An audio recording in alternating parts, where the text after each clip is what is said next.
तुम्ही पॅरेंट आहात का, तर हा व्हिडिओ तुमच्यासाठीच आहे. ही गोष्ट तुम्हाला नक्की माहीत असली पाहिजे. सो पॅरेंट असताना तुम्हाला तुमच्या मुलांची नक्कीच चिंता असेल की कसं होईल, काय होईल, किंवा सतत तुम्ही त्याच्या मागे लागत असाल, हे कर, हे नको करू.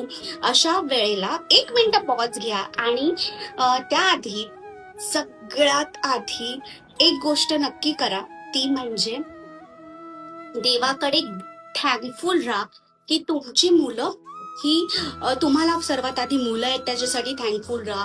त्याच्यानंतर तुमची मुलं हेल्दी आहेत त्याच्यासाठी देवाकडे आभार म्हणा.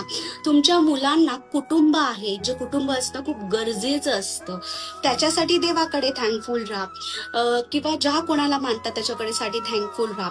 परत त्यांना 2 वेळेचं जेवण मिळतं त्याच्यासाठी देवाला थँकफुल राहा. तुमच्या मुलांना शाळेत जाता येतं, कॉलेजला जाता येतं, त्याच्यासाठी थँक्यू बोला. त्यांना पुस्तकं अवेलेबल आहेत त्याच्यासाठी थँकफुल राहा.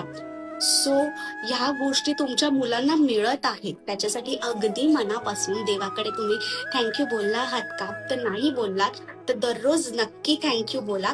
तुमच्या मुलांना ह्या गोष्टी आहेत, पण कित्येक मुलांना ह्या गोष्टी नाही आहेत. सो त्याच्यासाठी देवाकडे नक्कीच आभार माना की देवाने तुमच्या मुलांना ह्या सगळ्या गोष्टी दिल्या आहेत. आणि तुमच्यासारखे चांगले जागरूक पॅरेंट्स दिले आहेत त्याच्यासाठी देखील देवाकडे थँक्यू म्हणा.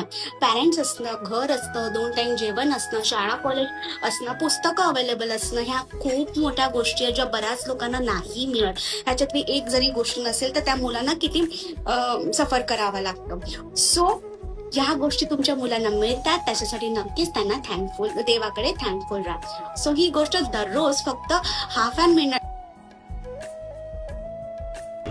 इन शॉर्ट, रोटी कपडा मकान पॅरेंट्स या सर्व सोयीनिशी तुमच्या मुलांना देवानी पाठवलंय त्याबद्दल थँक्यू बोला.